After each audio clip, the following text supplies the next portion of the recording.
What's good, Internet? We are back with day 3 of our holiday. You got a noun this time, Cado? We got a new one? Shit. You already did Jamboree? You already did Jamboree, so you blew through them last time. Shit. That was your mistake right there. We're picking up from our list of 2020 games, the games of 2020, walking through the list. We are running late. Could you believe it? The last podcast we did was longer than intended. Whoops. I'm Austin Walker, joining me, Cado. Fett. Gaming Fett. What? Shindig. Oh, is that Shindig? Okay, great. Shindig. Oh, wow. You're finding more words. Yeah. Okay. Gita Jackson's here. Hello, I'm also here. Patrick Klepek. Hello. And Rob Zachney. Happy to be at this gaming debutante ball. There it is. Junket. Finally have arrived. Junket. That's not right. That's not the same. That's not right. It's under thesaurus for Jamboree. At a certain point, maybe, you know what, you know, 6 hours in, you're like, yeah. This feels like a fucking junket. Yeah. Deep Rock Galactic came out of early access. That game's cool. We're in May now. That's all. We played that game during the save point this year. That was fun. I'm trying to remember when I had COVID-19. It's right out here, right? Yeah, no, right around early, here. So I don't know how useful I will be at this part. I was mostly asleep. Oh, right. Maybe you had it in April. I thought you were like in April May, also, June. like May and April I don't really remember them. I will be very honest. Fair. Yeah. Fair. You know? You know what? Absolutely fair. Did anyone actually play John Wick Hex? Did anyone get I into played it? that. Yeah. It's that good. was last year. That was a Was it? re-release. No, Yeah, it's the one that PS4 came out. Windows last year. Yep. This is a re-release. Yes. Oh. Otherwise, I Deep would have Rock said Galactic formally came out? Is that it? Is that real? it. Yeah. We just talked about it. We just said we played it during save point and that it was good. Rob, are you okay? Sorry, I'm distracted by Twitter mentions. Rob's having a shindig. Rob's having a shindig. I see. Okay, that makes Super sense. Mega Baseball. I never got Yeah. a chance to play that version of it, 3. But it keeps coming out. And you know what? We love that. Good job. They keep doing it. Keep it moving. Those Mafia 2 remakes Hatsune They were Miku, cool. Project Wait, D. there's something definitive. Before the Mafia remix, there's one thing I do want to mention. Yes. Go ahead. Golf with your friends. Yeah. That game is absolutely, it's like, I mean, it needed, if it came out a little bit deeper into quarantine by the time people really realized they were not going to be leaving their homes meaningfully, I would have hit a lot harder. I think. We were still in that Animal Crossing period of core. Yeah. If this had hit summer, maybe it would have blown up. Yeah, it's a very, very fun golfing game where you're all playing these wacky mini golf levels, but literally like you are all playing with your friends all at the same time, and it's just chaos. It's so much fun. That sounds fun. That sounds great. I love that. Hold on. Okay, so I clicked on the Wikipedia entry for Golf with Your Friends, and I was just looking at it. I was like, oh, I remember that game. And I was looking at the references. We got, for the fourth reference, we got an article called Premature Evaluation, Golf with Friends by Rob Zachney, written February 22nd, 2016. What? Rob, what did you think of Golf with Friends? Let me see what your conclusion is. Golf with Friends isn't even a month old, and it's already a lot of fun if you can put up with the annoyances of its rough edges. It was extremely rough. Like, I will say that. I mean, yeah, it was like, early access for a while, huh? Damn. yeah, it was 4 years. Yeah. Wow. That's That's funny. a long early access period. That is a long early Like, to the access point period. where I didn't put together, like, that this was a game I played. Like, when people were like, oh, it's so good. I was like, I've never seen this game in my life. That's welcome to fucking game journalism. Yeah. I definitely had seen people play this, like streamers or something, just play this randomly in a way where I didn't realize it was still in early access like a year or so ago. And then when it came out, I was like, oh shit, I guess that was not done, but now it is. Or, 1.0, whatever that really means anymore. The big one for me this month, Umurangi Generation. I cannot say things about this game because it's yeah. I can ask questions. So hey, Patrick, what did you think about? Great. refer to a recent podcast. I mean, like, you only have to go back like a week and a half to. I haven't played the DLC yet. I'm going to do that soon.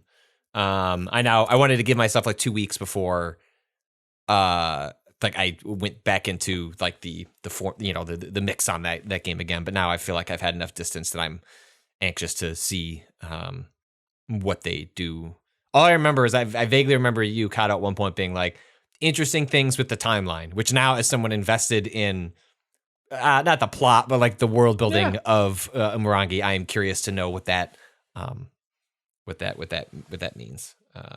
Umurangi, it is one of the most unique experiences you will have this year, even if the game doesn't click for you. Like it didn't click for me in the way it clicked for Austin and Cado, just mostly because mechanically, it was just not my thing. But it is still worth poking around at that game for surely for the world building, and surely for if only to find out the premise and then go, oh okay, like that part is just a joy. What is your favorite Umurangi generation level? Which one? I think I mentioned it on that. It's the train. Like the train was my favorite. Because and it was part of that was, one, I think it's really well designed, and two, it's because it focused in and got away some of the rough parts that I found in other levels where felt myself scrambling. You move really slow in that game, and so it's like, oh, I don't know where this thing is. Guess I'm gonna go poke around this other area and slowly trod over there. And like being in the train and having everything. And the first level is one of my favorites too. Like where you just have this small little hangout area. There's a little bit of verticality to it. But there's I liked the areas that were dense, which is like, here is a small space in which figuring out even what you had to look for was a puzzle in and of itself, because you weren't, it's like, it's here. Like it's fucking, like whatever they're telling me to take a picture of, like, I know it's right in front of me and I can't find it. And figuring that out was fun. Actually, some of the joyous moments was when you would accidentally, I'd take a picture of like, I'd set it up for a shot of like one thing, and I'd get multiple objectives in a single shot unintentionally, and I'd be like, wait, like what did I, like which objective did I just get in that second photo or that first photo? And then figuring out exactly what you'd accidentally stumbled into, like accidentally taking a picture of like 7 ducks or whatever. I also think this game is good. So it's not your number one then, because you said a definitive thing. No, I mean, there's 3 games on here that I'm not going to talk about because I can't decide which one is going to be that high up in my list. Gotcha. I like it. Sense. Look at that. That's good. That's smart. I'm probably doing similar hedging. Yeah. It's a good idea. All right. Well, we can keep moving games. Then. We'll talk some more about Umurangi in another episode. Yeah. I mean, just real quick, Crucible was a free-to-play multiplayer third-person shooter that released in May. What? Crucible? The Crucible multiplayer mode in Destiny? Did that already close? The fucking Amazon game. Studios the Amazon game. It's development would be discontinued in 1 month. So basically, it's done like a month ago. Grand opening, grand closing, grand closing. Is there a more bizarre studio than Amazon? I think they're fascinating because it's an indication of like why large companies can't do small cool things. Like and like the scale of resources they've been able to bring to bear on Amazon Game Studio are not small, but by Amazon standards they are. And it just turns into a shambolic shit show because like there's no vision or real reason for this stuff to exist, nor is it nor are decisions, I think, being made by a company that understands how to like make decisions about how to make games and which games to make. So you end up with like just weird decisions that all feel like the Firefall, like basically like the sort of people who kept giving Firefall money, like got jobs at Amazon is how it ends up feeling. Next year, the New World will release, the game that early trailers looked extremely settler colonial, MMO sim. I have heard that they have tried to change some of that stuff based on internal pushback against the way that game is framed. We will see in I mean, the 2020. game, I'm not sure. How much can you really do? The name of the game is New World. What the fuck are you gonna do at that point? That's what I mean. Like the framing itself, like is like like there are probably things you can do on the margins, but you might be. Here's something you can do: not make this game.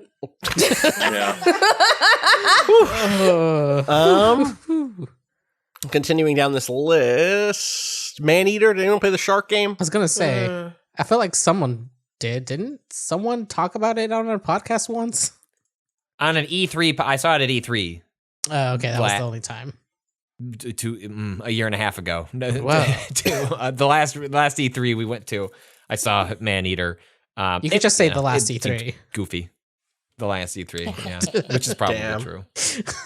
Owned. They made it to one before they just shut down the whole thing. I'm so powerful. I'm looking through here and I'm not seeing much. There's another big one in May that isn't on here though. Or at least big for us, kind of. Not really big, but Signs of the Sojourner was in May. Oh shit, was it? Yeah. Or at least I feel like. Let me double check. I'm like pretty sure it was. That sounds right. Yeah. Signs. Do you want to talk about that game, or can you? Or are you not sure? Hey, Patrick, how did you feel? Ooh, wrong. Yeah, interesting. Wait. Are you placing multiple bets too? Yeah. That's what it sounds like. I It have sounds like to. multiple bets There's is just. All right. I think I might. Am I? Are you playing multiple bets, Austin, or are you settled? I'm locked. I'm fucking locked. I'm locked too. Okay. All right. I know what the fuck it is. Austin and Patrick. Yeah. It's this also. This is a strange thing because we quite literally just had this conversation about sort of like my concluding thoughts on this game, and they sort of remain the same in that I think, like Umurangi, it is one of the most. It'll end up on my list because it is one of the most unique experiences I've had playing a game in years. Like the interface is just, even if you don't like end up caring for it at all, like just seeing the way they translated communication to a card game is just so fucking cool. It's fantastic. It's such clever design around a simple thing. You can so clearly see how it was like prototyped physically. And it's fun to just have a central mechanic that like cleverly communicates something about communication so clearly. It's a great story. It's melancholy. I think the music is really good and slept on in that game. Yeah. We've never brought it up, and it's really good. Yeah, and the art is fantastic. It was always a delight to meet a new character, even if like it was clear right from the go that like this was like gonna like. Sorry, I don't have any of your shapes. Like we just can't talk to each other. I know that you want me to like be engaged in your cooking competition, and me, player Patrick, wants to be engaged in your cooking competition, but you were very far on the other side of the map, and I don't have this triangle or whatever. Like it's just not. There's only a very small scenario where I'm going to get the right cards, and it's probably only going to let me get through one exchange positively before it all kind of falls apart. And it's just part of what I find remarkable about it, and what lingers with me. Despite like my playthrough not going particularly well in the back half, I'm sure like different playthroughs went different ways for different people with their decks, and that's the nature of these types of games. Is just that I think, and this is normal, but like games have fallen into a trap of like, oh, this is just how dialogue works. This is just how communication works in a game, and what this game suggests is like, no, there are still like limitless possibilities of reimagining what it means to have communicate in an interactive medium. With still dialogue, it's still using a lot of like it's not like throwing all of that out, but just the mechanism of interaction is so fundamentally different that it changes the emotion and tenor of that interaction in a way that I hope like the legacy of a game like that is like, oh, like dialogue wheels, like there's other ways to do.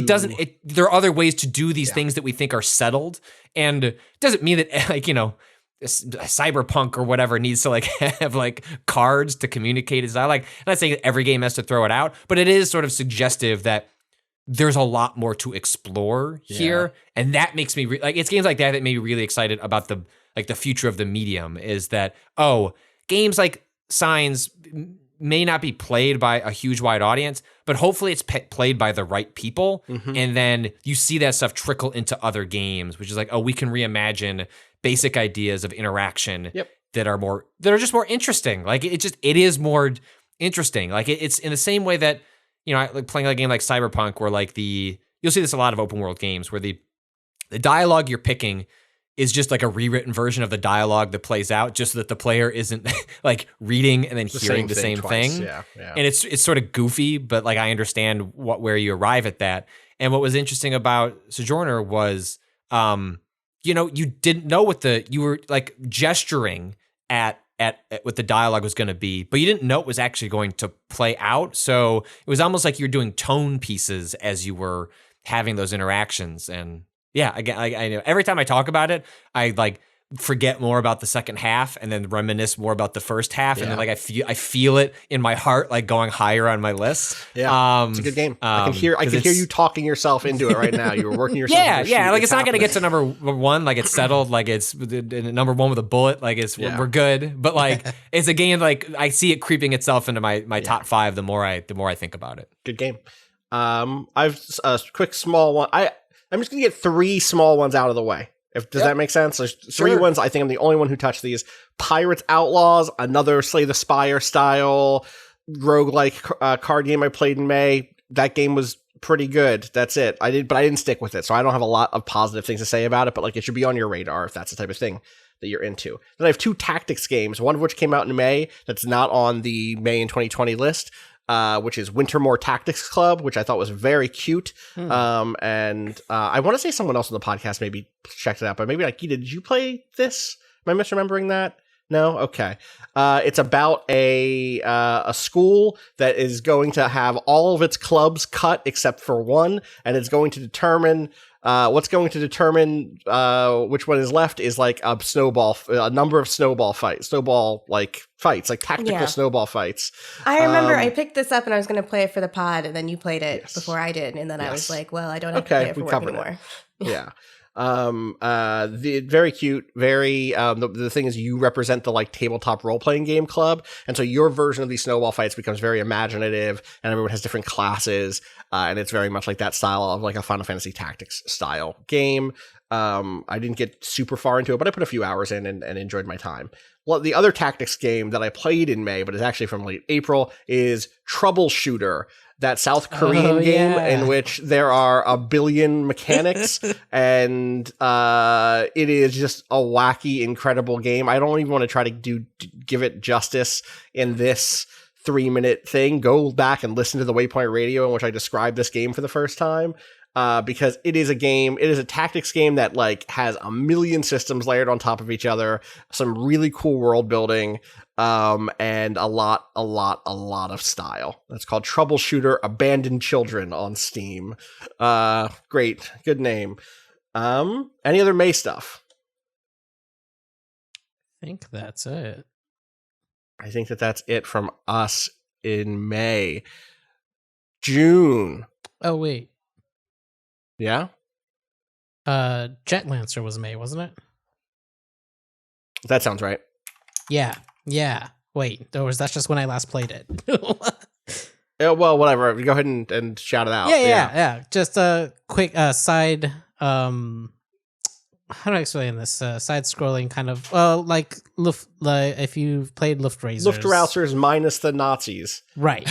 It's a very anime, very like stop in midair, make a quick like sharp 180-degree turn and fire all your boosters in order to like avoid enemy bullets in the air. It was really fun, really neat, really bright, kind of colorful anime aesthetic that was really enjoyable. Yeah. There's a good dog in there. You should find the good dog. There is a good dog in that game. Yeah, Jet Lancer does have a good fucking dog. You're not wrong. No one, really quick, none of us played Minecraft Dungeons, and that game just sort of came and went, huh? Mm-hmm. Yeah, people seem to like it. You know, but it was very quickly clear that it was like Diablo for kids. Like it was like a family game. It was like it's like one of a million games I look at, and I'm like, all right. when Jessica's 5, that seems to be like when games turn on. If she gets into games, like it's like that'll be the age. So it's like just not quite there. It's funny. Cado. I was just gonna say about it's funny because it almost feels like it's simpler than Minecraft itself. Like there's a lot of like the crafting system in Minecraft is fucking wild. But then this ends up being kind of like simplified it is probably too much, even for the audience that would love a Minecraft thing. Strange. Yeah. Really quick, also in May, I just want to shout out Xenoblade Chronicles Definitive Edition is a really good port of that game, of Xenoblade Chronicles. I didn't stick with it because there's just so much of it. And like I said, JRPGs rarely fit into my life, especially when they're that long.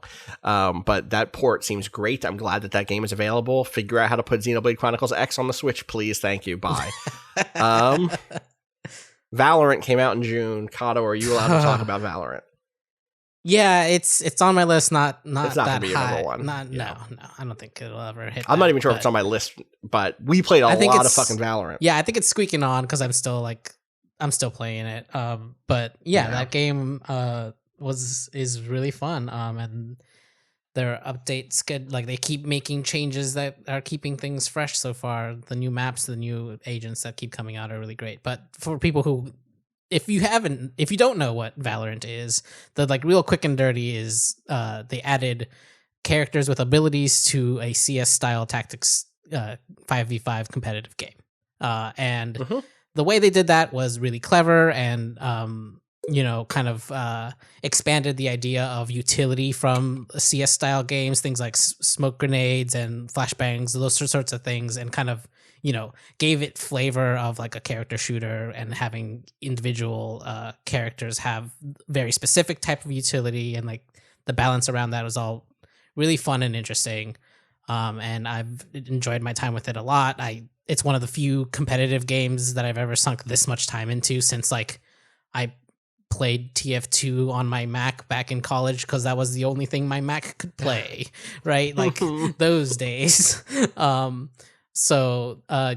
Really, really fun game, and it's free to play. So it's like one of those things where if you've ever been interested in like CS type shooters, this is a really good one to kind of lean into right. I feel like it has like the easiest kind of. The thing I will say here is I would not have played this game if I did not have a group of people to pull from. Right. That first month of playing, we had a huge group of people from various walks, different friend groups playing together in different configurations, and that was when I was having the most fun. It's absolutely. I fell off of it eventually, but you need to. For me, I cannot play that game with randos. I know Cado, you had a different experience with me than that, but I just couldn't do it.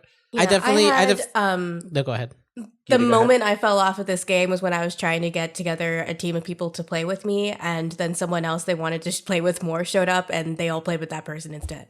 So it's just there's a weird inherent toxicity to this game that is just think about a formal thing that I don't think I can really ever. So much of the gameplay was very fun when I actually got a chance to play it with friends. It's just, this is the cooperative versus competitive thing that we were talking about a couple episodes ago, rather than earlier this morning. This is why I don't play many of these games myself, because to a degree there's I want to hang out with my friends, but also my friends want to win games. And I'm okay, so I'm probably not going to be super helpful with that part. Is that still cool? And it's we'll play on ranked with you at some point. This is why Destiny. We'll do on ranked. Destiny is that exact game of you can be very chill in that game, where this is very then much you have to get into the raid game, and that's when you get ostracized by your buds. No, the raids are great. Cado, Cado, I'm sure the way you run raids is wholesome and good. That's what I've supportive. Heard. And seen from streams. Cado seems like a good raid leader. Thank you. I don't know. I hope I am. But I haven't ever worked with him, so I can't speak from firsthand knowledge or anything. I wish I could get this team into a fucking raid someday, but I know it's never gonna happen.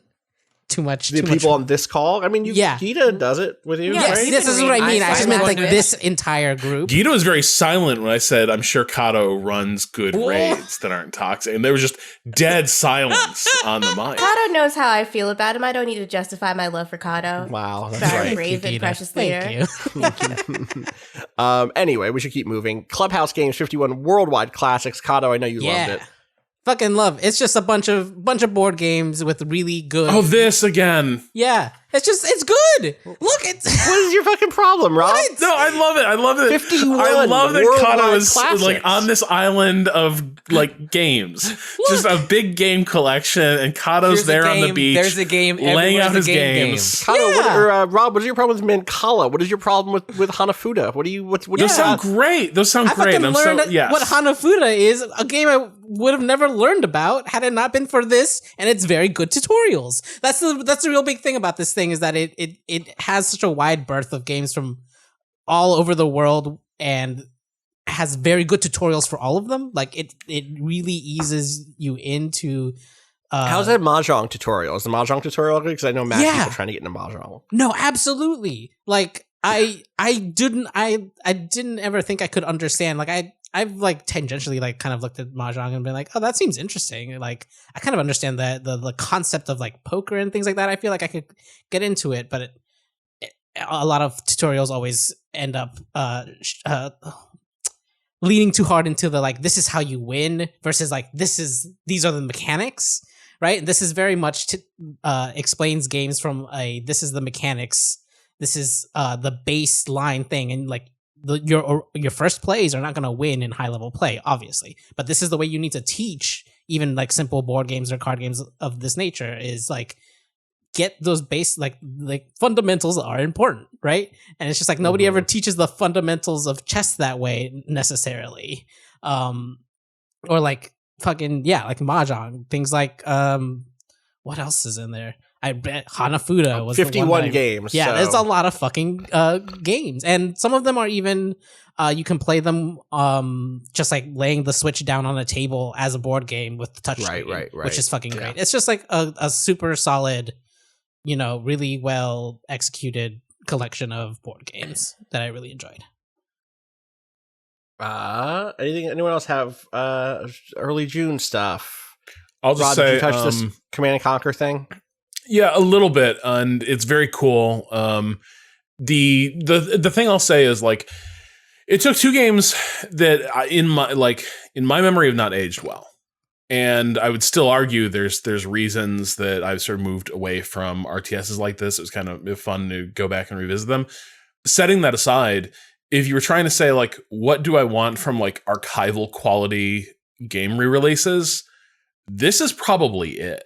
This is about the most elegant and thoughtful way of doing it, preserving aesthetic, preserving original graphics, having it really, really work well. I think they redid a lot of the sound as well, and like they gave it a remastered soundtrack. So like it really did show what a proper remastering probably looks like, short of remaking a game. And I wish there were more people taking this approach rather than approaching a remaster as a chance to say, well, what if it was just a different game that was made 10 years later with different sensibilities? And that's like, I think for a lot of people with old favorites, that's not what they want. They just want the thing to run on modern systems and look right on modern displays and not be so clearly out of step with current AV standards that you keep getting pulled out of the experience in a way you never were back in the original context. Makes sense. We got some big ones coming up, so let me quickly shout out a small one that's not on this list. Chaos Galaxy, a Romance of the Three Kingdoms style strategy game that came out on PC, but it's like space mechs, Legend of the Galactic Heroes style, SNES graphics, in style. I love this game. This game is really good, and I cannot wait to put more hours. This is a game that runs on my laptop, and I'm going to be playing it over break while I'm at home. When I have a few minutes here or there to play something.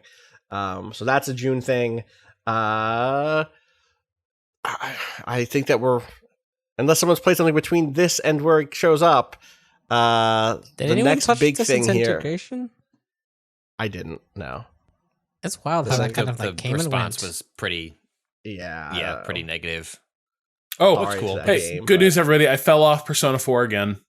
Oh, you did. I was like, I'm back in, baby. I'm going to finish it this time. And no, I will not read any game facts because I'm going to feel my way forward on it. And I began feeling my way forward. And then I realized I was in a minefield. And every time I went into the television, I was just getting my ass kicked.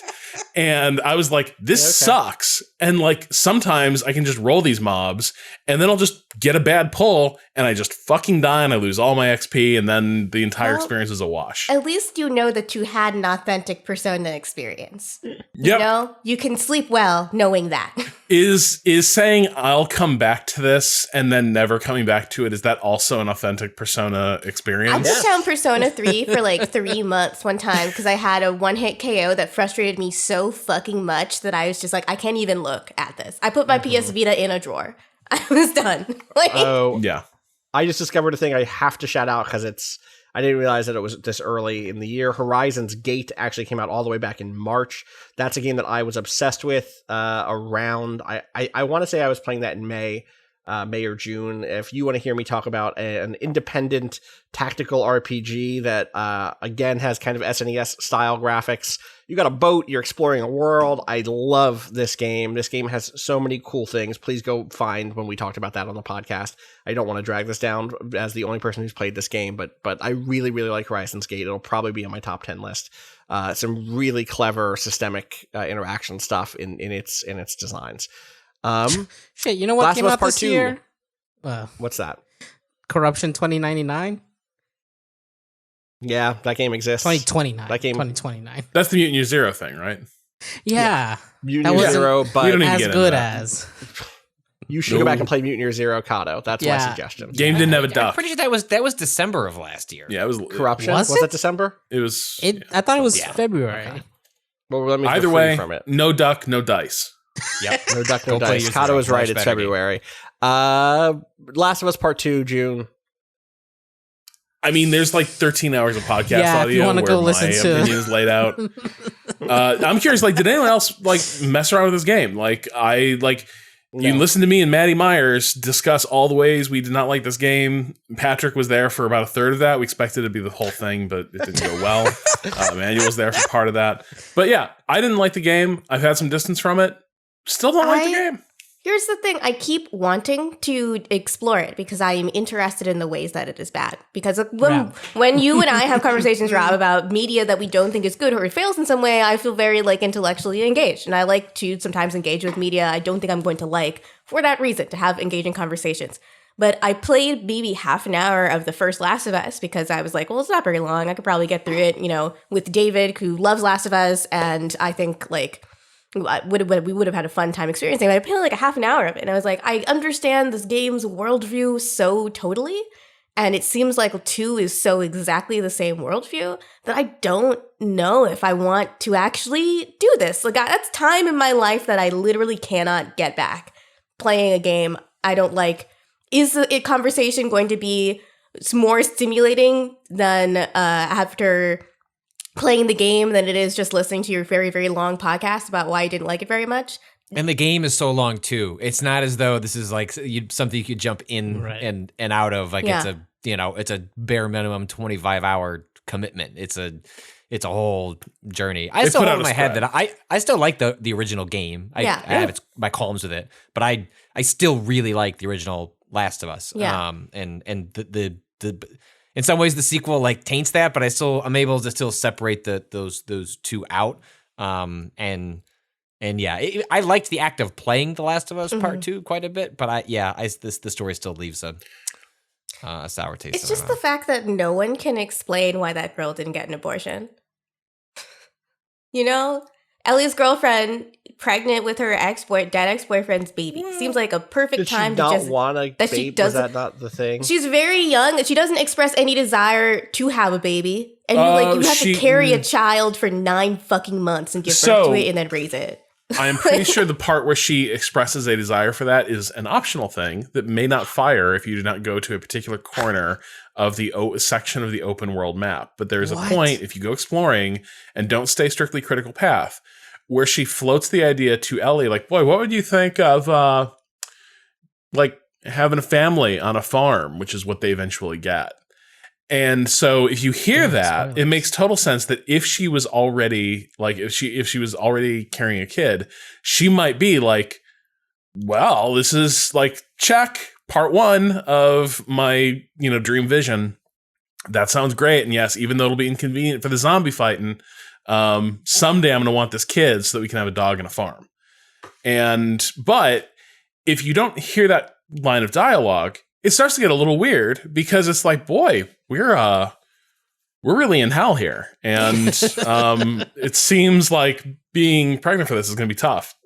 Yeah, it's not just that. There's just so much media that deals with women having unexpected pregnancies. Bird Box is a similar one. And in Bird Box, it's like so much worse because that character actively does not want to have a child. And yet she's at this doctor. The doctor's like, so you don't want to have this baby. Why are you keeping it? And she's like, well, I don't know. It just... remember... there's always been this thing where media is still very uncomfortable with, media in general might be pro-choice, provided that choice is never exercised to, terminate a pregnancy. Yes. And this has been generally true, on television and movies, where it's like, you have a choice, and then the character will almost always be like, but I'm going to have this child. To keep it. This media is going to promulgate some myths about motherhood and how once you see your child, everything will be made right and whole. I don't think Last of Us fully does that, but there's so many, there's so much media out there where it's like, it's more that it just takes it for granted as the default viewpoint, right? It's there's a certain way that the first Last of Us is clearly drawing on prestige television, but in a way that I think is more insightful about what to take from that and what kind of character arcs that people are drawn to. It's very much in the Breaking Bad style of media, which again, if you revisit that show now, it's you can start to see some of the flaws with that style of storytelling. But just looking at The Last of Us 2, reading all these reviews of The Last of Us 2, it just feels like this is a prestige television show that has not at all evolved from that style of storytelling, and then is just replicating all of the things that are really annoying and boring about that style of storytelling. Anyway, I didn't even play this game, so... Can I just shout out one thing real quick? Desperados 3 came out before Last of Us 2. Desperados 3. You're totally right. Cool game. I did eventually fall off of it because, it is so much I'm going to solve the puzzle of this level that eventually you just get a little tired of puzzle solving and reloading when it doesn't go right. But still... a really cool, really intricate, stealth puzzler. I liked it quite a bit. Definitely one of those things where it's worth giving a look and seeing if you dig it. The next thing here is Pokemon Cafe Mix Cado. It's cute. It's a cute puzzle game. Yeah, it's a cute puzzle game. Is there more to it than that? Not much. It does have a kind of unique, I don't know, maybe it's just that I don't play a ton of mobile games, so I don't know that I really want to say this, but as far as I've seen, it has a interesting, kind of very specifically touch-based mechanic, where you're connecting lines, but when you connect these little icons, you string them along, and then that has physics to it, and you're kind of fighting with a bucket of these little Pokemon icons, and the physics of them kind of jumbling around in there to try to make connection, long chains of the same type of Pokemon. So yeah, it's just got this kind of interesting, neat little thing, and not much else to it. If you like Pokemon, it's very cute. The art style is adorable. I liked it a lot as a little puzzle game. A thing that I feel like I might have blacked out, and you mentioned it already. Did we talk about Lithium City? We didn't. Lithium City rules. Yeah. Lithium City rules. That was isometric action cyberpunk game that came out. You're moving from room to room. Each room has a kind of a really cool gimmick. And that way I often compare it to games like Titanfall 2 or the Mario games, in which you're just excited to see what sort of ideas the developer will pull up next, where the same basic mechanics are being used in interesting ways. It's great, super stylish. I want more of it. I hope that developer makes some more stuff. Yeah, it was super cool, super neat. Also a thing we missed that I would be remiss. Have you heard this before? It's like Slay the Spire, but you're on a train. Monster Train came out in June, or maybe that came out in May, but I played it in June. People fucking love that game. I have a really hard time with the art style, but I think that the core design is fantastic. if you like Slay the Spire stuff, look at Monster Train. Another June one, Hard Space Shipbreaker came out in early access. That's a game where you cut up a bunch of giant spaceships for parts, and it rules. I'm waiting for there to be more of it. I put a bunch of time into it in just the early access. I think that moving around ships in 3D in 0G and cutting them up and having them blow up because you didn't do a good job and you should have scanned to make sure there weren't like active fuel tanks underneath your laser cutter or whatever, is a really fun experience. It's very meditative for me, despite the potential for giant explosions. I also love all of the framing around like your insurance and shit when accidents go wrong, and like the like very your kind labor of exploitation. Yeah, it's very good at totally that. Very funny. Totally. Anything else in June here so people want to shout out? I think we're good. I think we can keep on hustling. We're sorry if we missed things. We are now just in hustle mode. So, July starts with Automobilista 2. No, I don't think any of us, unless Rob, did you secretly play Automobilista? I didn't, but now I'm looking at it because I saw that and I was like, what's that? Sounds Italian, and they can sometimes make good. There's like 2 good Italian racing. There's more sim food studios. for you later in this month, Rob. So is it not Trackmania? The same day? It's not the same type of game. I don't know that Rob is a Trackmania person. Sorry to Trackmania, I guess. Did anyone play Little Town Hero? I'd pay to watch Rob be on a Jeff Gerstmann Trackmania stream. Oh though. my God. Oh, I would love that. That would be fantastic. That'd be a good crossover. No, I never played Little Town Hero. It reviewed so poorly that I skipped it everywhere that it was released. Yeah. Rob and Gerstmann is like a Bert and Ernie combo. It really is. Yeah. Let's make classic. Rob let's make that happen if we can. Iron Man VR, Patrick, maybe? No? Nope. No? Okay. The reviews were poor, and it was okay. Gotta hook up that VR And he set. shattered his VR rig at that point. He was like, no other VR game will ever touch these eyeballs. Yeah. Just because I keep considering buying it and then not doing it. Super liminal, the word on the street was that. It was like, just okay. Was that what the word was? Is that what the word was? I didn't get a lot of super positive buzz. It's just like, it's a puzzle game. That's a different game. Super positive is not. This is super liminal.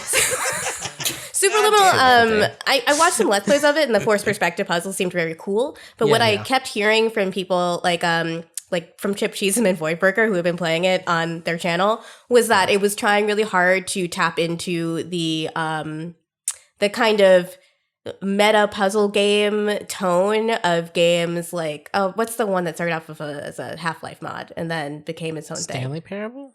Yes, thank you. Stanley Parable. Right. Like Stanley Parable and other games that came out and were inspired by that game style of narration and sort of like arch storytelling. And it felt, they were saying it just didn't feel natural. It felt kind of weird and forced and unsatisfying.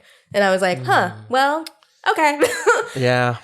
Forced perspective. Getting forced.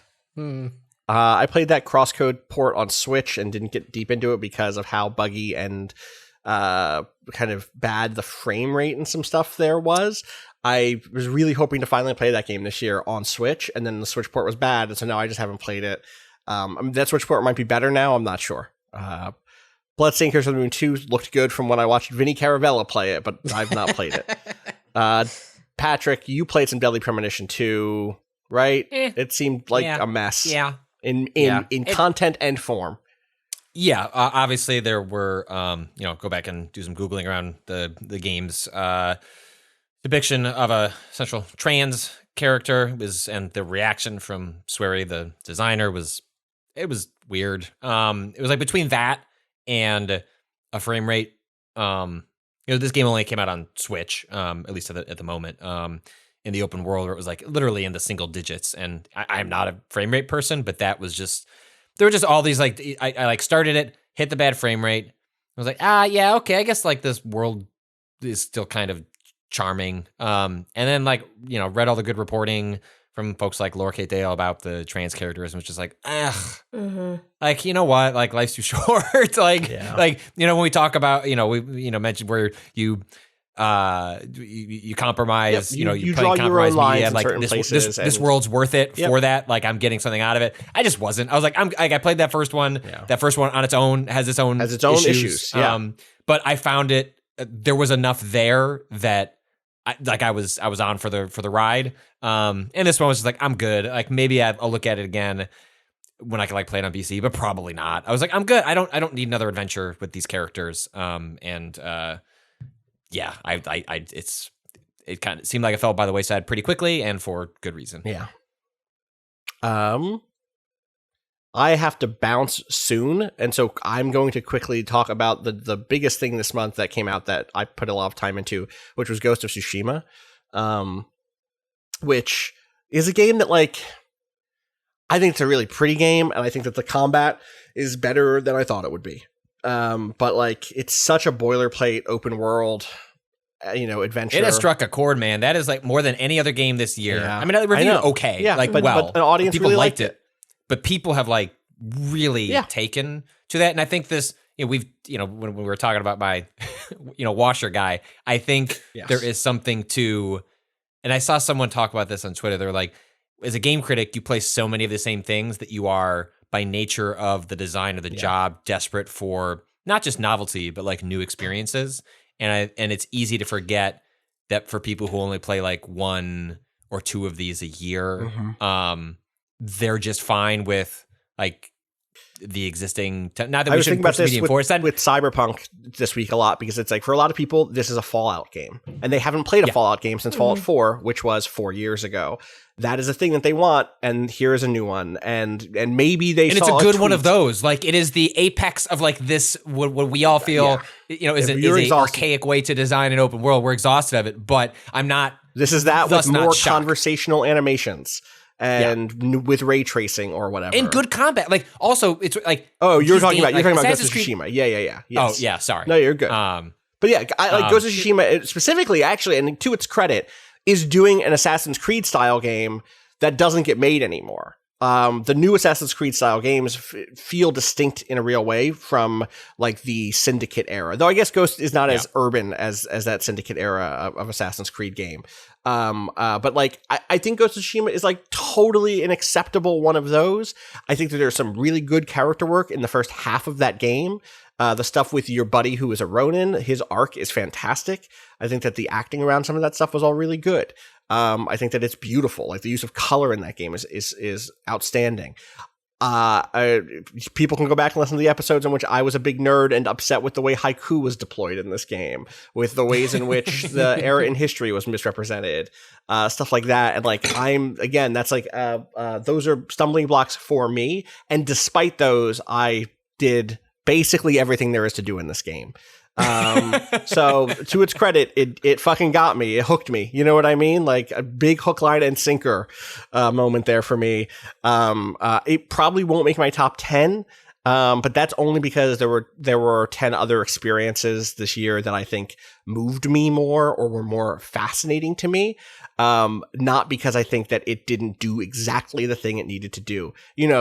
There is a type of fast casual dining experience that you would never list as your top 10 meal of the year, but you like had a good fucking meal, and there ain't nothing wrong with Applebee's ribs. They're not the best ribs you had this year. There ain't nothing wrong with those ribs. Sometimes you just want ribs and there's an Applebee's, eating good in the neighborhood. Is that Applebee's? That neighborhood is my stomach. The neighborhood is my stomach. The ribs in it. Ghost of Tsushima, the Applebee's of 2020 video games. Put it on the box. That's smoking mids. You know what? It's all right. Yeah, listen. I'm not upset I'm here. Right. That's what I'm saying. How'd I get here? Oh, this is fine. This is fine. Your honor. Anyway, there's a bunch of other stuff in June. In July. We're in July, right? We are in July. July, yes. I don't. What else? Okay, so quick thing. I've not played it. I wrote it off because it looked totally terrible, but it apparently wasn't. I heard Rocket Arena was actually a really fun multiplayer game. It's fine. Okay, Austin. I played. That's not Applebee's. I played it at E3 last year. It was fine then. Maybe it got good since then. It has one really cool hook, which is, what if instead of having just health bars, you had a Smash Brothers style meter that filled up, and then eventually you got knocked off the Rocket Arena out into fucking space when you died. That's a fun thing. Yeah. And in general, the premise of it is very much like everyone has big AoE damage type weapons, and there's lots of little, different multiplayer modes.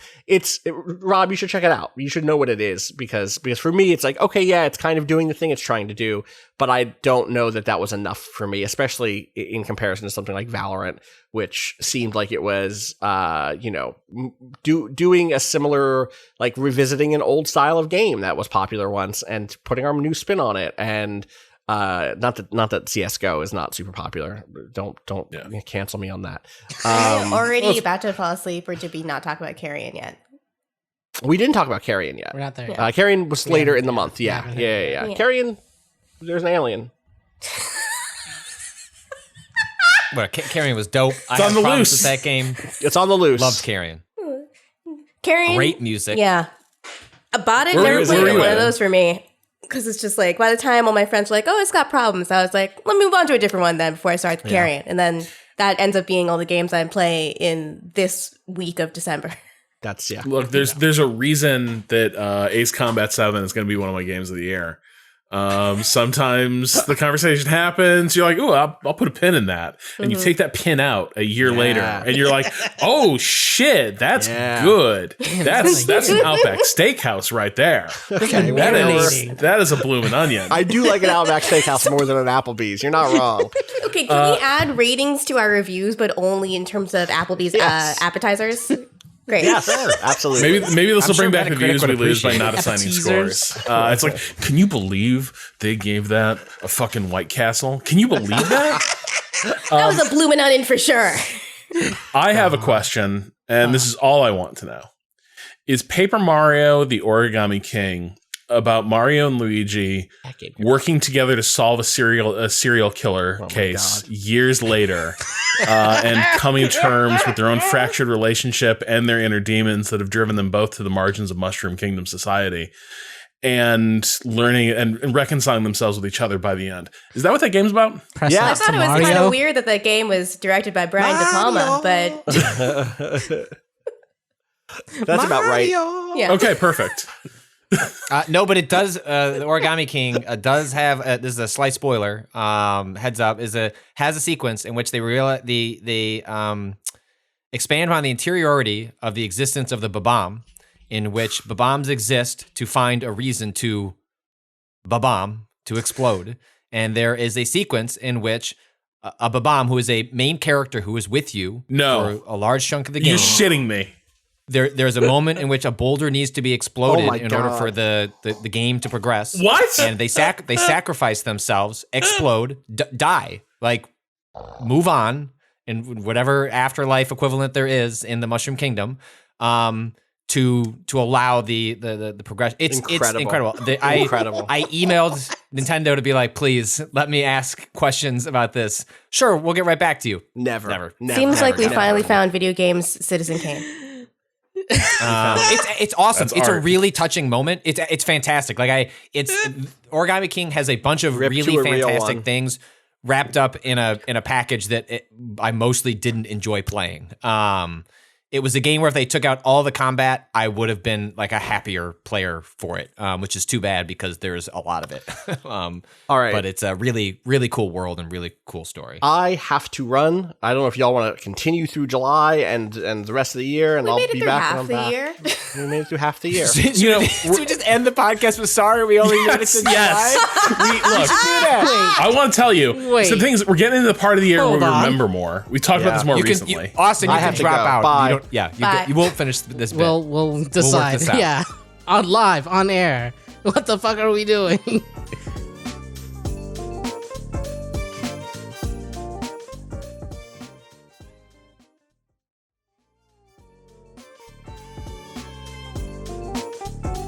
Look, so now that Austin's not here to talk about every single game he played that's exactly like Slay the Spire, except we could maybe get through some things a little bit faster. Wow! Damn. Sorry, Austin. I love you when you hear this podcast. I do. If we're gonna give ourselves like 10-15 minutes to get through the rest of the year, we need a format. We can do the rest of the year. We just got to be. We can only talk about a certain number of games per month.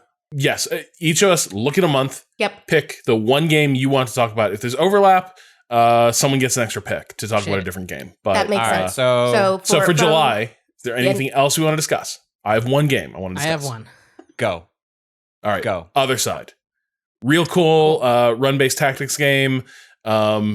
Astrid Johnson wrote a terrific review for us over at Waypoint, but it is a squad tactics game that takes place in this creepy like limbo space as the daughters of a fallen goddess who sacrificed herself to contain ancient evil do battle with the forces of darkness in this like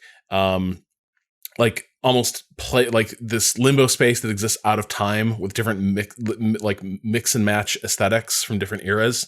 And they're all like goth girl, like the entire thing. People describe it as like an Evanescence album given game form. And that's basically it.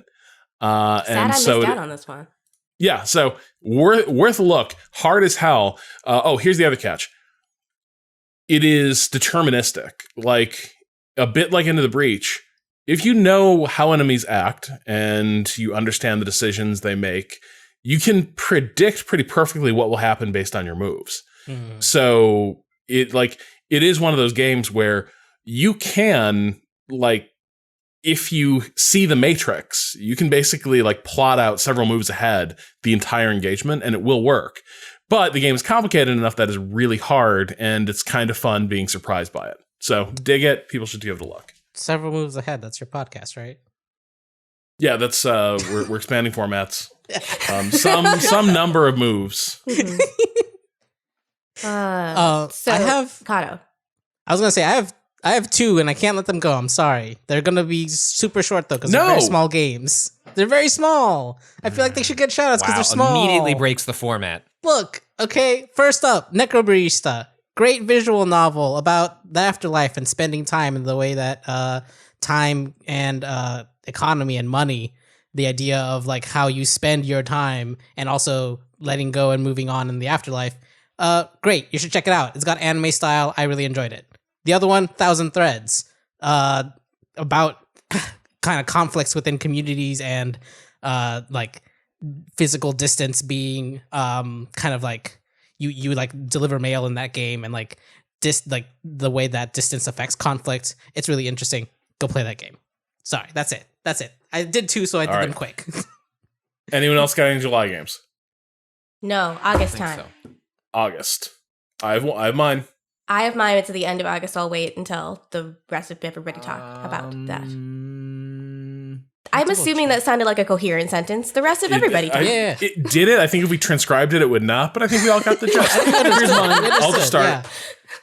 Yeah. You go while I'm scrolling. Yeah, well, you guys can figure it out. Total War Saga Troy. Very good old school Total War game. A lot of different, like the game has a very different feeling depending on which of the factions of the Trojan War you are choosing to play. It handles the themes of like Divinity and Destiny pretty cleverly. The other cool thing is that it unevenly distributes a lot of the game's key resources around the map, so that there are strategic sweet spots where like you will want to expand there, and that might mean opening an entirely different front in the war than the enemy in front of you. But in order to win the war, you're going to have to go secure these resources and pick fights with like 6 other people. And that is such a cool, like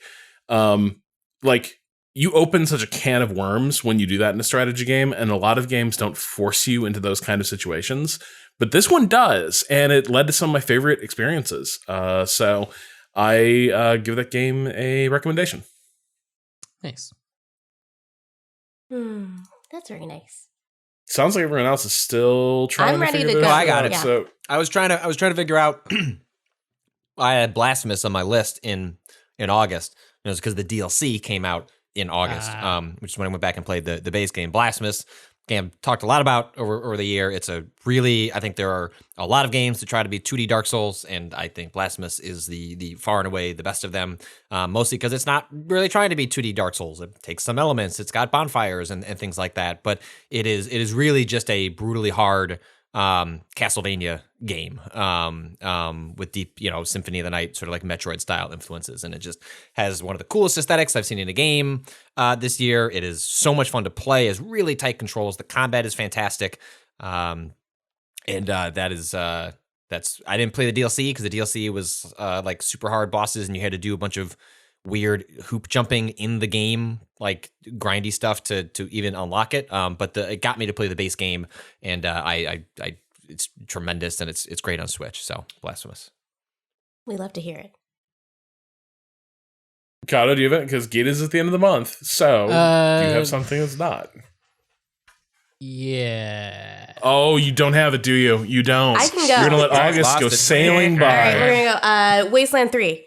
That game came out. I completely missed the hype for it, but Matt Galt wrote a little blog about how good it was, and I grabbed it, and it grabbed me immediately. I love that the CRPG shit. I just wish I had enough time in my life to actually finish games like this. It's the Fallout game that I wanted.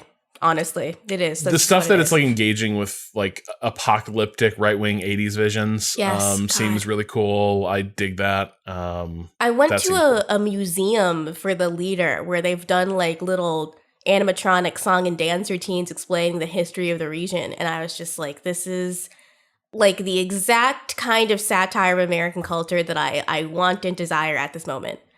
It's just, those games are really long. You play it on your computer. My lower back hurts. I'm 31. It's very difficult for me to finish those games. But I wish to finish it sometime between now and like 2045. So, speaking of finishing things, Cado, did you make a pick? Yeah, I'm picking something from May that I forgot I played called Sludge Life. Sludge Life was a game where you went around kind of great... Being sludge? Kind of... it was this... like a factory setting. It has this very great like 3D. It's hard to describe 3D aesthetic where you're like low poly but not quite, a little smoother than low poly normally is, and you're going around tagging things like you're doing graffiti all around this kind of weird factory and figuring out what is going on. There's like a worker strike going on, and it's very fun. And you should check it out. It's a small indie game that actually came out in May, and it's on the Epic Games Store, which is why I missed it because I'm looking at my Steam library for this list. August was a weird September time, yeah. August was a weird time. September, I know immediately what I'm going to talk about, and it's right there at the top. So I'll just say that I can't elaborate too much. It's on my list. So Rob, what do you think about Crusader Kings 3?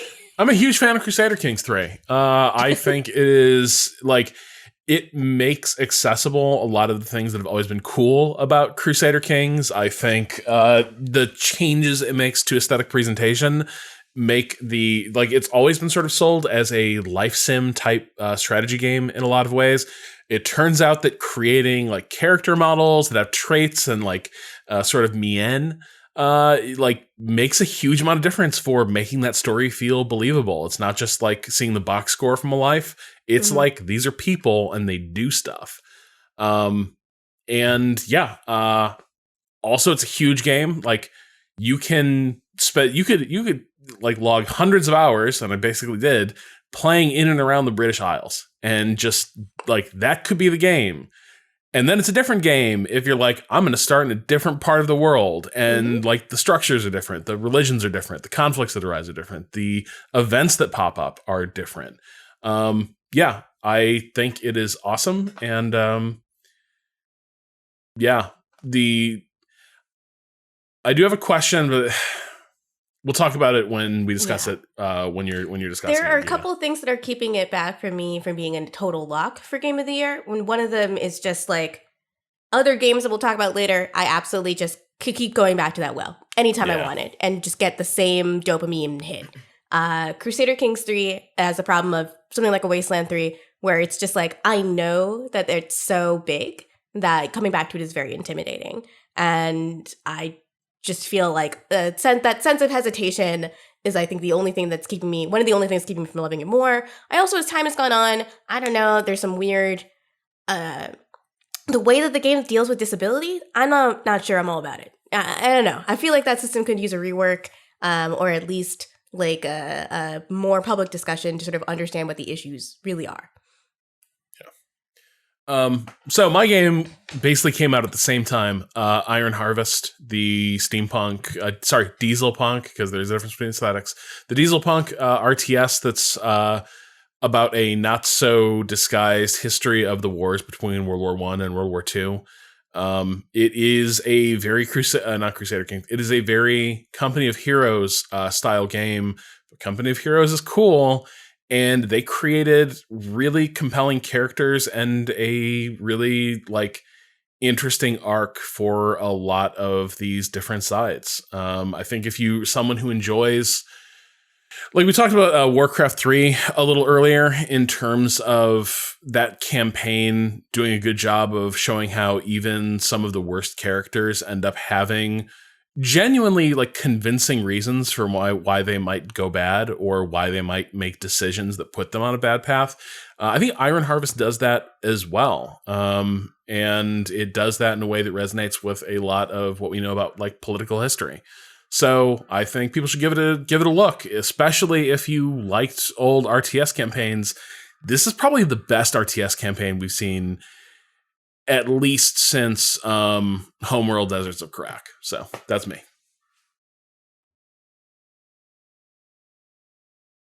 Okay, I'm gonna just say that Hades is on this list. Yeah, I guess I can't really allow. That was the other thing I was alluding to. Another game that came out that I could just return to. Which just still nothing needs to be said about Hades. We'll just punt that one to the end. And the thing I'll say is I look at this list and I look at 13 Sentinels Aegis Rim? Yeah. Anyway, 13 Sentinels, which will be, I just look at that game and I go, what's up, Patrick Klupik's 2021 Game of the Year play, from 2020. Yeah. I just know I'm going to end up playing that game in January and I'm shit. Yeah. Right. Well, that sucks. I this game bought it preemptively to be sad that I didn't put it on my 2020 list, essentially. So it was I bought it. I'm when am I going to get to play this before the end of the year? Shit. No, I'm very excited to play more of it. I played an hour, but it seems extremely good. Cado. Can I do 2 again? Genshin Impact came out this month. Yeah, that's the thing. Is that Genshin Impact and Star Renegades both came out that month. And I really enjoyed both of those games. He still did too. You can go listen to me talk about Star Renegades on 3 Moves Ahead. I guessed it on that episode. It was fun. And I'm still playing Genshin Impact basically every day because it has a really, really neat, really fun combat system that is really easy to engage with when you're doing the kind of daily bounties. So do you actually play it on your phone? Yes. When you're just doing the rote stuff that's just who and it has cares? Yeah, and it has crossplay with PC. So I do story stuff on the computer when I have a little bit more time. But every night, it's become my before bed game. I just sit down, do my dailies, which takes 20 minutes of it's a combat 4 different little combat. And you're things. doing it with just obnoxious touch screen buttons it works, and whatever. Honestly, they've done a good job. Sure. It's still touch controls, and I guess if you wanted to, you can Bluetooth a controller to most phones nowadays, but I just don't bother. Yeah, it supports basically everything. I don't even bother. Most of the gameplay actually kind of ends up working out better because you're kind of swapping between characters, and you can fast swap a little easier by tapping on the characters that you're using and then using that ability by hitting the ability button. So it's actually, it works out for the style of kind of gameplay, but yeah. Sorry, I did 2. I played a lot of games. I'm sorry. Oh, Cado, never apologize. All right, October. Wait, how are we? Start. Did you not? What? Spelunky 2? That was it. He didn't pick it. Didn't play it. Really not that interested in playing it. Moving on. Damn. Wow. All right. I got mine for October. You could refer Spelunky 2. Refer to. Here's my October.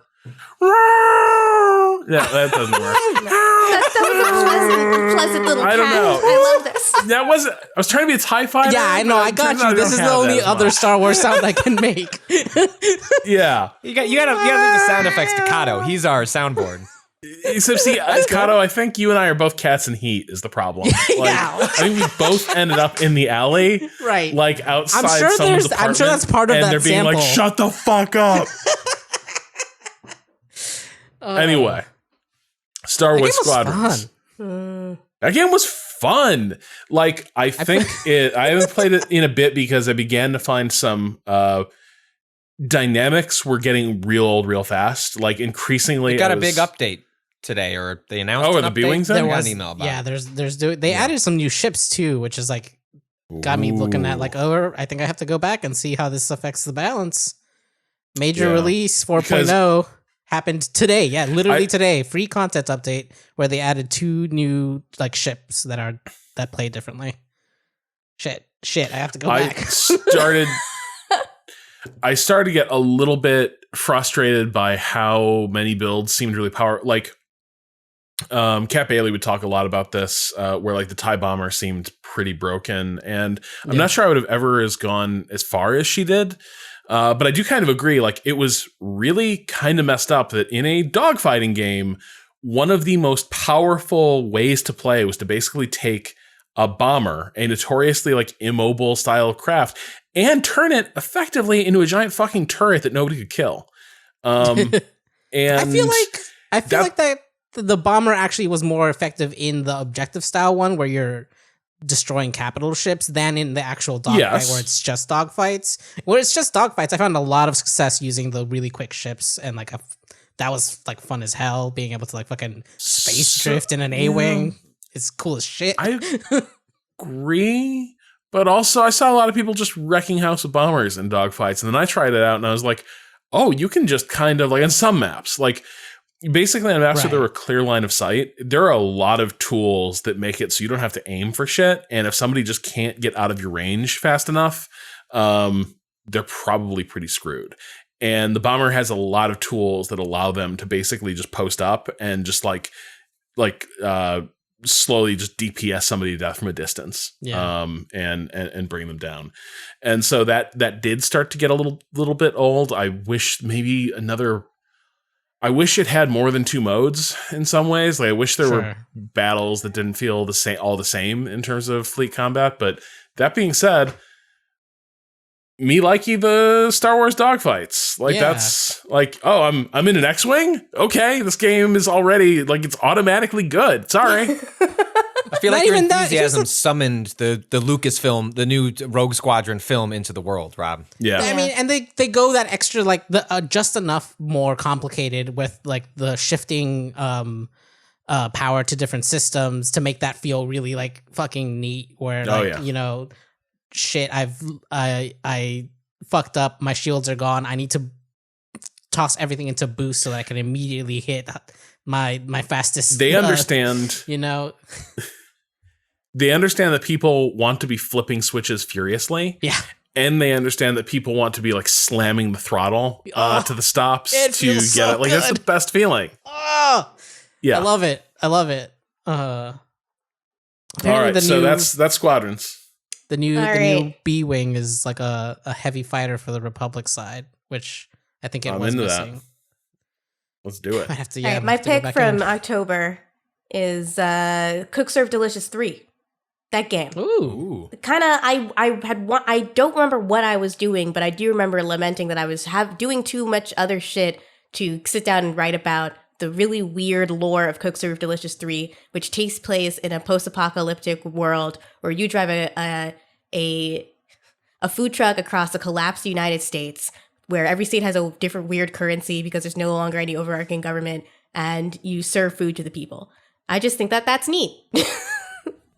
It's like The Postman starring Guy Fieri. Yeah. It's got a lot of cool new like food service like features and shit too. Like, it's got this thing where you can add stuff that people can pick up and grab to go. So on your ride over to the next place where you're going to stop, you can be cooking all of those things, and then it'll make it easier to take orders because everybody that wants to grab your like pre-made churros in a little clamshell case can grab those. and pay for them. And it's the only thing is that the games in the series Cook Serve Delicious just make me very, very stressed out because you have to. It's so much like food service. It's like almost exactly like food service. So I'm just sitting there like while I'm playing. That's all I have to say. Cado, did you have one for October? I have two. One of them, though, I can't talk about. Tenderfoot Tactics. Okay. Expecting some sort of discussion at some point. The other one was Ghost Runner, which I really enjoyed. This is. God, I need to get that. I've had it installed for like a month. I played like an hour of it, and I could feel it, Cado. I could feel it underneath my skin. Yeah, I've been waiting. Yeah, exactly. I've been waiting. I played like 2 or 3, and just got distracted, but I'm definitely going to revisit it. Just really fucking amazing first-person platforming action game where it's really about finding the way that you talk about like finding the line on a racetrack, like right, like the like perfect path through an area, and that's a combination of wall running and jumping, but also using the slight amount of magnetism you get from attacking enemies to like make the last like inch with a little dash, and figuring out what order to take out enemies, and all sorts of great different like wrinkles to that with a backdrop of this cyberpunk dystopia where all of humanity lives in one tower, and you're making your way up the center of it, and you're kind of being pulled in different directions by an AI that you're unsure of its origins, and a resistance fighter that's trying to take out the corporation that's currently killing the lower levels. It's super cool shit. Definitely check it out if you feel like Mirror's Edge got a short shrift, because I feel like it's better Mirror's Edge in a lot of ways. Yeah. Patrick, I want to shout out Leisure Suit Larry, Wet Dreams. Patrick twice hasn't gotten a lot of discussion on the podcast this year, but Disc Room, a game. It's on Switch and PC. A game where you I don't know, it's like some scientists go to a fucking weird planet that shows up or something, and there's these spinning discs and they kill you. And it's a really good puzzle game. I played like 2 hours of it pre-release and then hit a bug that they fixed, and I need to go back and finish it, but it is it's really fucking good. It feels like it kind of just came and went, and so I'll take my moment to tell people to check out Disc Room. Hell yeah. What's the next month of the year? November. Oh my God, the November part of this page is so long. November to remember, right? That's how the commercial goes. Oh boy. The commercials right now, what they go is in a year unlike any other. Yeah. There's never been a better time to buy a car for those places you're going, to see those people you're going to see. Lexus. Oh, I know what I'm talking about from this one. What was I gonna say? Shit, I lost it. Watch Dogs Legion came out. That's it. That was in October. It did. Well done. Yep. Yeah. That happened. That was the whole thing.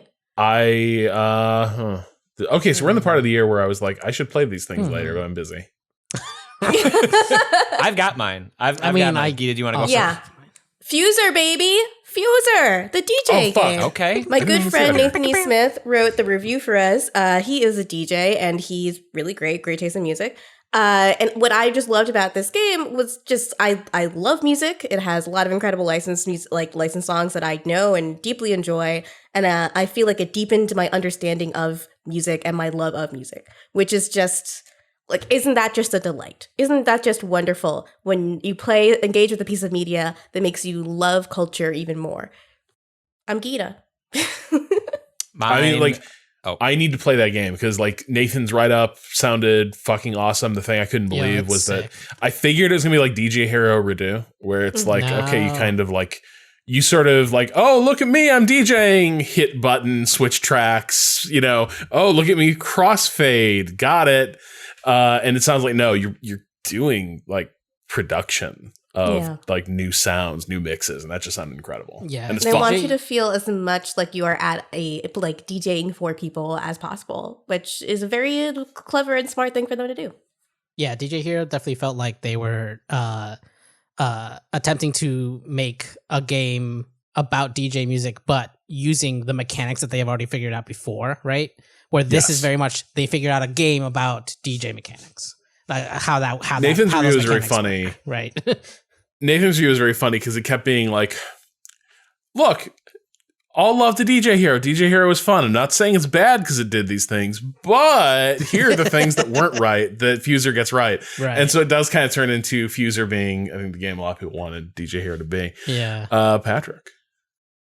My game is Astro's Playroom. It's the pack-in for the PS5. So if you get a PS5, you don't gotta pay anything for Astro's Playroom. But having played like lots of PlayStation 5 games in the month and a half since we first got those machines, there's just nothing that better demonstrates like some of the cool technology in the PS5 DualSense. It's also just a tremendous amount of fun to play. I think you could strip out the funky controller technology, and Astro's Playroom is just a delight to run around in, and it's a good platformer.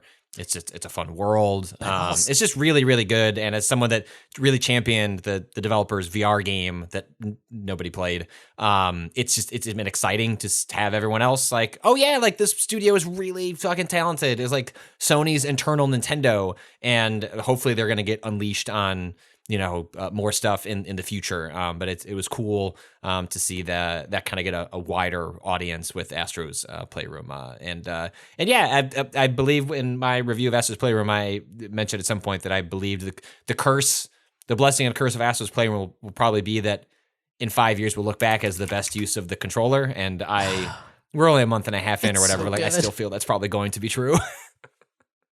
I think... this is the 1-2 switch of this console generation, basically. Just showing off a bunch of shit you'll never see in another game ever again. One other game has used it so far, and I think... Is that this month? Bug Snacks. I don't think so. Oh.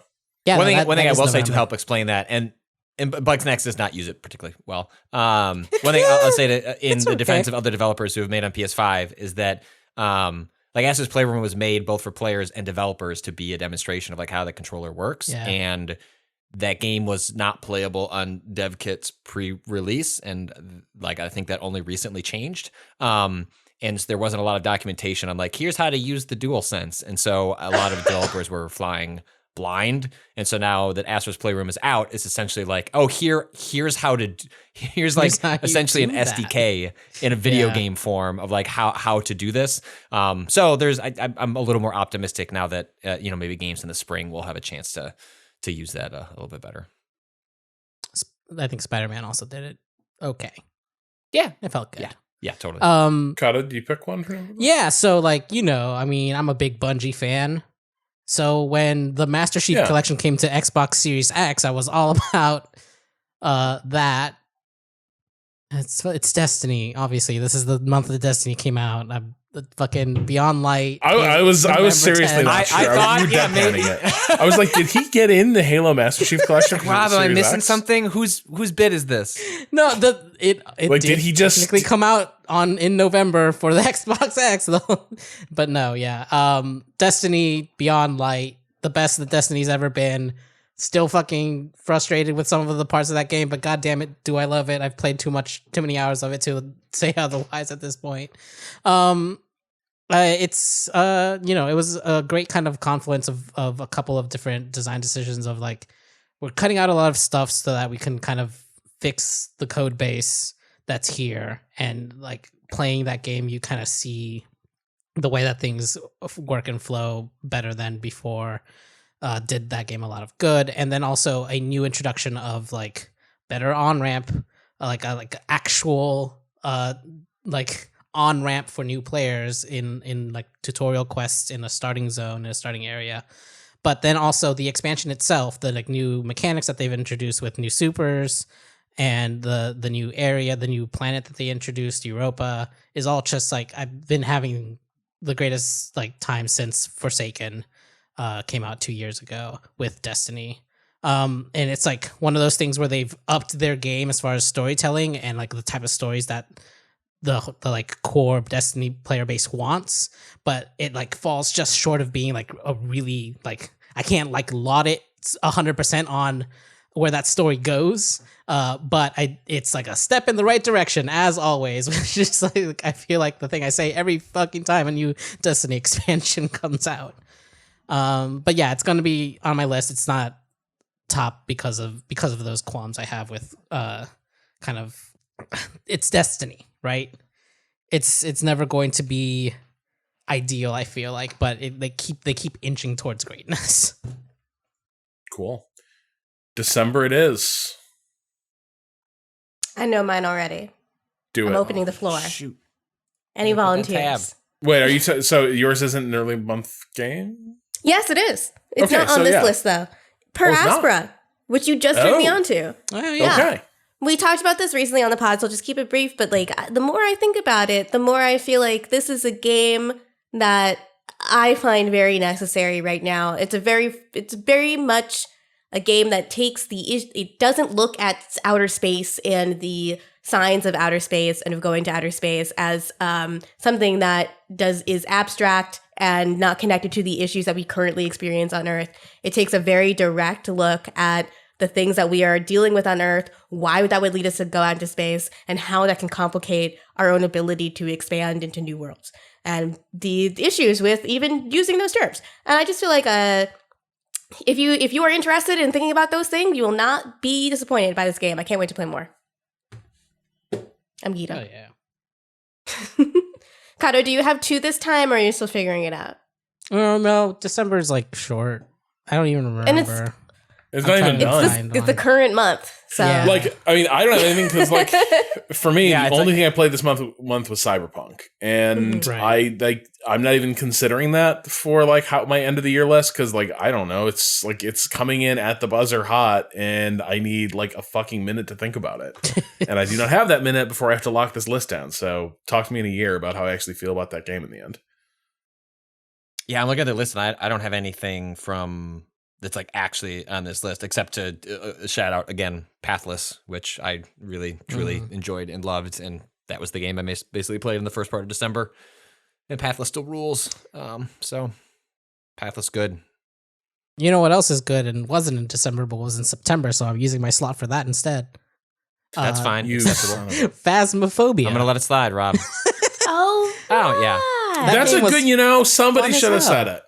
You know, Finally, someone said it. That very popular game is yeah, good. Cado yeah, obvious. breaking It's obvious. barriers Whatever. on this podcast. That is, I'm Why so would you sad say they haven't- something so controversial yet so brave? So God damn brave. it. I really enjoyed the couple of times I was able to play that game back when it came out. It's a really neat, Ghost Hunters. Have you ever seen anything like Ghost Hunters TV shows? It is that, but being actually in the shoes of those people and having things actually happen to you is fucking terrifying, let me tell you.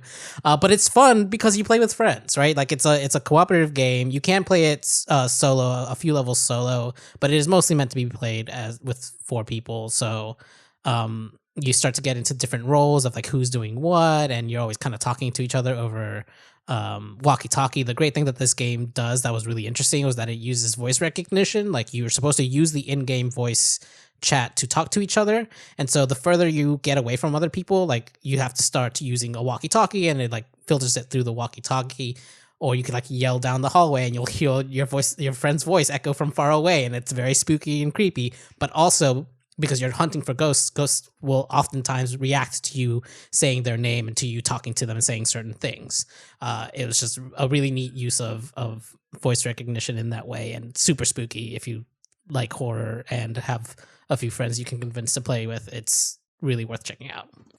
Yeah, I'm so mad I have not played this game. Well, I feel like even if I had played a couple of rounds, there's like a we good need to chance play it this would have game been at one of my some favorite point. games of the year. Just like Yeah, the 4 of play us. this Why game. don't we just I grab really, it really at some wanna point play. and just Yeah, do it? Seriously. Chris Person, who does Highlight Reel on YouTube and on Patreon, he talked up this game so much, like 2 days before I saw it, like really cross over and like break out with people. It just seems like such a fun way to. It seems like the only way I can play a horror game, which is with someone else on the call with me, assuring me that it's okay to be scared. Yeah. There's even like built-in there's even a built-in role for like if like you want to like be nice to one person on your team, you can stay in the truck and monitor things like the activity level, look through cameras, and like not be actually in the house, which is a very nice kind and of. And the truck never gets fucked with. There's never like a surprise. The monsters in the truck. No, exactly. The person in the truck is running support, and they're always safe. So like there's at least the chance for one person or even two if you want to be a little bit shifted to like stay in the truck and have a kind of more removed experience, but still have fun listening to their friends scream their fucking heads off as they get spooked by shit. That sounds. And that's the year. Wow. That's 2020. Yes. A year unlike any other. Fucking Ghost Runner came out for the Switch this week. What? That seems wild. No, a couple weeks back, and I looked up some gameplay footage, and no, oh. like I like requested a code to be like, oh, maybe that'll be like the way that I sneak it in, like with more playing time. And I was like, I looked at like a comparison thing on YouTube and was like. Like real cyberpunk vibes of like, yep, it's running on this system. Yeah, well, it's like even as someone that's not like a frame rate guy, like, man, this game would seem not great at 30. Seems like you really want to play at 60, and it was 30 on Switch. And I also just don't like the analog sticks on the Switch all that much. Like they're fine, like they work, but like this game is so twitchy that you really want to have a controller that you feel really comfortable with, and I don't. Switch is not that. Yeah. Well, anyway, Rob, I think you have to do the outro. Yeah, I should pull that up. Well, anyway, that will do it for today's episode of our podcast holiday extravaganza. Hope you enjoyed the show. You can follow me on Twitter at Rob Zachney. Gita, where can people follow you? At XOXO Gossip Gita. Patrick. At Patrick Clubbing. Cado. At A_Cado_appears. You had to think about it again, didn't you? I mean, Yeah, you did. Austin is at Austin_Walker. Our holiday theme music is by Too Mellow. We'll be back very soon with is it the Sorkin cast that we're doing next? Oh my god, is it the Sorkin cast? It is the Sorkin cast. Yeah, so the next time you hear us, we're going to be on our bullshit as we discuss the interesting autumn that Aaron Sorkin had as he heat checked himself yet again. That's my favorite song from Night in the Woods. So we're going to be discussing the West Wing When We All Vote HBO special and the trial of the Chicago 7. So stick around for that. It will be a lot of fun for those of us who are weird nerds about digging into the works of Aaron Sorkin. And for those of us that want to hear Rob and Gita turn into the Joker in real time. Yeah. Yeah. The Joker-fied cast. But until then, fuck capitalism. Enjoy your holidays.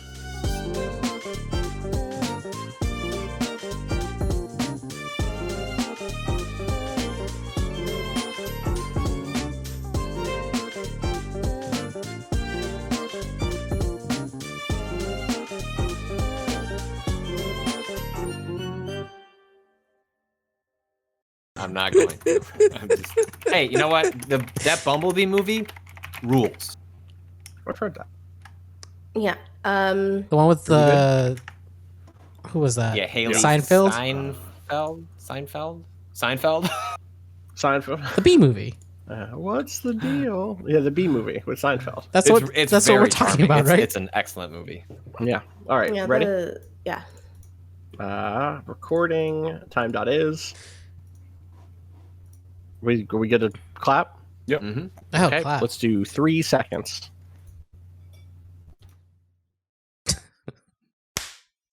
Wait, what? I was... What? 3 seconds, you said? Yeah. What?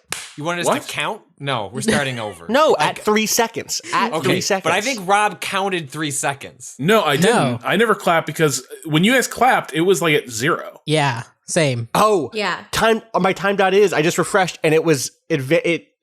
I left it open from before and it got out of sync. It just jumped back 6 seconds. Okay, because I thought Austin was like adding a new wrinkle to the game. Was like no. I'm trying to go. All right, so let's go again. Let's take it 35. Yeah, that seems right. I was in for doing math. I was like, all right, so 3 seconds. No. That's 58. I'm not in for doing math. Okay, It's not I'm part ready of my to job go. description. All right, ready? Oh, I hate math.